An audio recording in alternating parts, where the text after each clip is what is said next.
Sahabat Fresh Juice dimanapun Anda berada. Saya Yofi dan Natasha. Sesaat lagi kita akan mendengarkan Fresh Juice Senin 26 Januari 2026 bersama dengan Bapak Yopi Taroreh dari Jakarta. Selamat mendengarkan.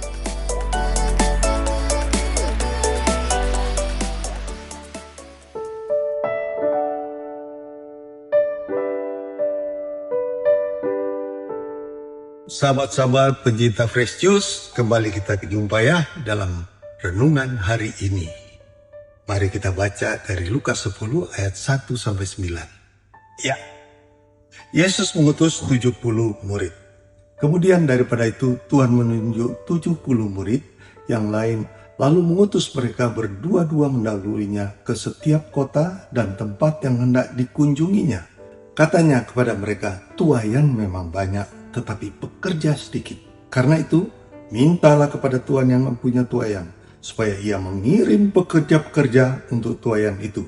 Pergilah, sesungguhnya aku mengutus kamu seperti anak domba ke tengah-tengah serigala. Janganlah membawa pundi-pundi atau bekal atau kasut, dan janganlah memberi salam kepada siapapun selama dalam perjalanan. Kalau kamu memasuki suatu rumah, katakanlah lebih dahulu, damai sejahtera bagi rumah ini. Dan jikalau di situ ada orang yang layak menerima damai sejahtera, maka salammu itu akan tinggal atasnya. Tetapi jika tidak, salammu itu kembali kepadamu. Tinggallah dalam rumah itu, makan dan minumlah apa yang diberikan orang kepadamu, sebab seorang kerja patut mendapat upahnya. Janganlah berpindah-pindah rumah. Dan jikalau kamu masuk ke dalam sebuah kota dan kamu diterima di situ, makanlah apa yang dihidangkan kepadamu. Dan sembuhkanlah orang-orang sakit yang ada di situ dan katakanlah kepada mereka, kerajaan Allah sudah dekat. Demikian sabda Tuhan. Terpujilah Kristus. Nah, sahabat-sahabat sekalian, untuk renungan hari ini, Tuhan mau ingatkan kita bahwa kita ini, ya, kita di Indonesia, kita di Malaysia, kita di mana banyak negara-negara seperti ini. Kita ini seperti domba di tengah serigala. Jadi ada tantangan, ada risiko yang harus dipikul bagi yang diutus. Oleh karena itu, bijak-bijaklah dalam berteman, dalam bertetangga dan sebagainya. Karena kita ini di tengah yang mayoritas. Bergaul baik, damai dengan mereka, bagus sekali. Yang kedua, kita ini diutus berdua-dua. Mungkin sejak perjanjian lama memang ada dalam ulangan itu dikatakan bahwa harus ada 2 saksi baru menguatkan. Nah, kita pergi berdua-dua. Angka 70. 7 itu angka sempurna untuk orang Yahudi ya. Jadi angka yang bagus sekali. Kemudian berdua-dua supaya saling mengingatkan, saling mendoakan dalam melayani itu. Jadi bukan sendiri-sendiri. Sehingga berteman, berkelompok, waktu berangkat melayani bagus sekali. Kira-kira 7 orang berangkatlah kami. Di tengah jalan mulai ingat makan apa, buah apa yang ada. Oh, ada duren petruk. Duren petruk di daerah Semarang ya, Jawa Tengah, terkenal. Waktu itu belum zamannya musangking, masih petruk. Waktu duren petruk teringat, mulai yang dicari duluan duren petruk. Ya, karena masih ada waktu, jadi yang dicari duren petruk dulu. Begitu tiba, makan duren petruk semua.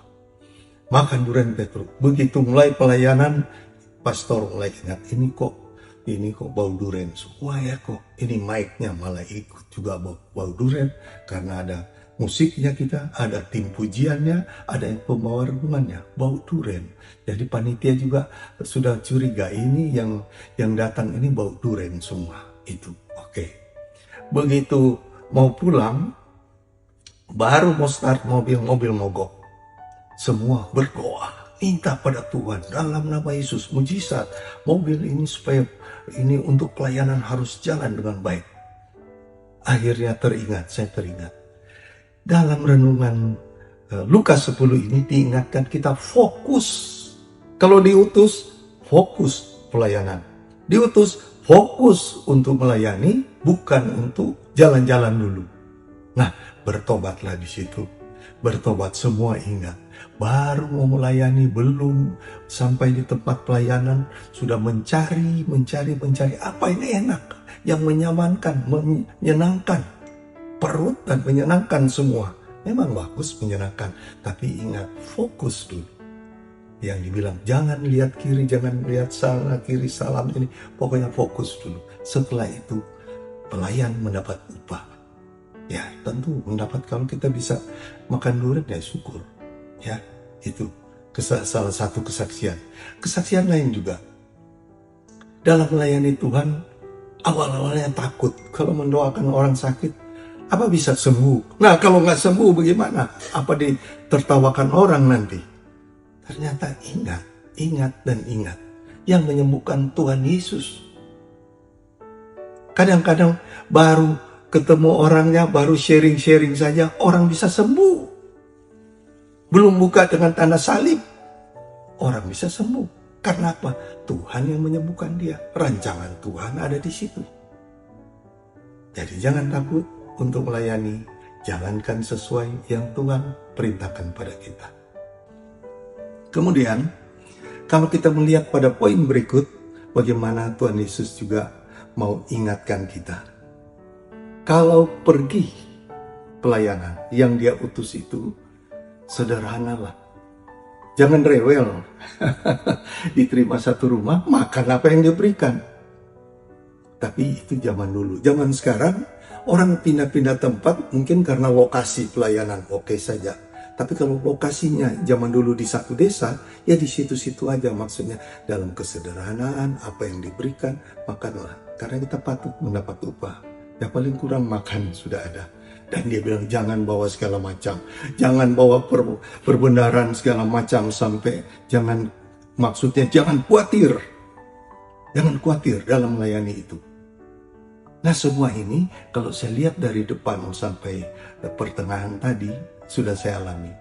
Itu ya, setelah kita diutus, kita pergi dan jangan membawa apa-apa, itu maksudnya jangan khawatir. Andalkan Tuhan dalam melayani. Andalkan Tuhan. Termasuk dalam membawakan renungan, andalkan Tuhan. Jangan kekuatan sendiri. Kalau kekuatan sendiri, kepintaran sendiri, nanti kering katanya.